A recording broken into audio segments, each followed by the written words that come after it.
What's up everyone, welcome back to my channel if you're new. My name is Alex Costa and I get so many messages about my haircut every single day on my Instagram and YouTube that I wanted to make a video showing you exactly how I get my haircuts. My dude Robert here is manning the clippers and scissors. And not only is he super talented at what he does, but he's also an amazing guy and hooks me up every 2 weeks or so. Lately, I've been asking for a low skin fade. What that means is that the sides will be a little bit top heavy and that the fade won't actually start until we're really low. Now, if you want some pictures to take to your barber, I have a bunch on my Instagram. Feel free to save them or screenshot them and then take them to your barber if that helps. My Instagram is @AlexCosta and I post a lot of hair, fashion, and travel inspiration for you guys. So go check it out. I'll leave a link to my Instagram in the description right below the video. Robert starts out by separating the top of my hair from the bottom with his comb. Then he's gonna grab the Andis Slimline Pro and start balding out the bottom here, creating this first guide. A guide is basically this line that you see him creating from one side to another. He also uses the clippers from top to bottom, then switches angles as you can see here once in a while to make sure that he's getting all of the hair out since we are balding out the bottom.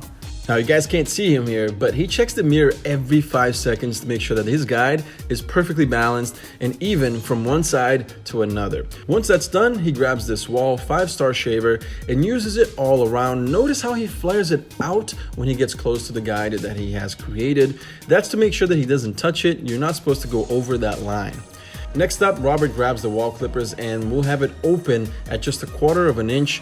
He also keeps a comb or brush in his hand when he's fading just to make sure that my hair is going the right way when he's clipping. Now, a cool tip that he told me is to leave a thicker line in the back of my neck, so you can see here that it's a lot thicker than on my sides. And that's because we tend to have a lot more hair there in the back, and that looks much better and is also easier to blend in that way. Now he's going to use the clipper completely closed to raise that bottom guide. If I pause here, you'll see that he quickly touches the lever, opening or closing it to erase the guide completely. Every time he flips the clippers, he's either opening it or closing it slightly to get that perfect blend. One of his tips for this step is to never pass the guide and always work below it. So you see that he never goes above that main first line. Next up, we're going to use a number 1 guard, open and continue to work below the guide. This is what makes a great fade. All right, he takes the time to open and close that lever to make sure that it's all perfectly blended in. This is also a tight fade, so he doesn't have too much room to work with, and it needs to be really detailed. So he'll touch the lever up or down to get that nice fade. With a 1.5 guard, he's going to repeat the same steps and open it sometimes as well.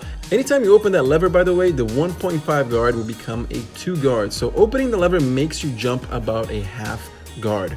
With the BGR wireless clippers, Robert will then use his comb to remove all of that bulk. Now, notice how he always has his comb at an angle. That makes a huge difference in the final product. He also always clips from bottom to top and sometimes diagonally upwards, but never goes in another direction to make sure that everything is even. Then we're going to do one of the most important steps in my opinion, which is blending the top in with the bottom with the Mizutani thinning scissors, which will take some of that bulk off and then add texture to my sides as well. I definitely recommend you guys asking for this at your place because it really helps to add that texture and remove bulk. For the last step, Robert will then use a half a guard to go back and detail the fade and make sure that it's perfect. He also goes back to check his work and make sure that he touches up anything that he might have missed on the first run. That's one of the things that sets Robert apart, his attention to detail. And if you have a beard like I do, blending the sideburns into the beard is something that you cannot forget to do, all right? You can see that he will repeat the same steps for the fade, but on the top of my beard here, starting with the guard closed and then opening it slowly all the way to a half and then blend it into my number 1 guard beard. The last step is to clean up the neck. Now, I know I have a pretty hairy neck, so he always hooks it up because we know how hard it can be to do this yourself. It can be a pain in the neck, no pun intended. This is the final result, a perfect low skin fade, much cleaner than before, more modern and professional looking. If you want to watch more videos like these, let me know in the comment section below, and don't forget to subscribe to my YouTube channel. I'll also leave Robert's channel linked in the description below because he's been posting a lot lately, so go show him some love. And I'll also leave my Instagram with those inspiration pictures right in the description so you can take pictures to your guy and get this same haircut done. Thank you guys so much for watching, and I'll see you again soon. Peace.